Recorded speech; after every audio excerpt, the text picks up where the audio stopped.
A special story this morning about a veteran who has faced some extremely difficult hardships. This morning, a local air conditioning and heating company wanted to make sure that this veteran has working air conditioning. What a blessing. Fox 13 meteorologist Chelsea Chandler joining us live in Studio A with more. Hey, Chelsea. Hey guys, yeah, so the summer months can be absolutely unrelenting and brutal with this heat, but Choate's Heating, Air and Service has stepped up to support a local hero by installing a new air conditioning system. That's for Kenny Deisher, a much-deserved veteran who paid to have a new system installed last year only to be scammed. I lost my air last year, and I had an agreement with a guy that was supposed to come and do it.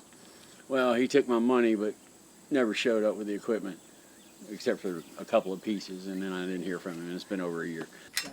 Deisher, who not only served as a pararescue in the military, but also previously worked in glass construction, where he then suffered a life-altering accident. He fell 80 feet off a man lift while installing glass. That fall left him with severe injuries, including a broken back and hip, internal injuries, and retinal damage that led to blindness.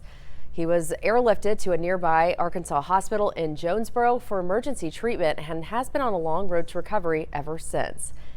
Now, again, every time we see these numbers in the 90s, which we're heading back to, it is such a blessing that, again, to have that heat and air taken care of like that. And that is truly the spirit of our community. Val. All right.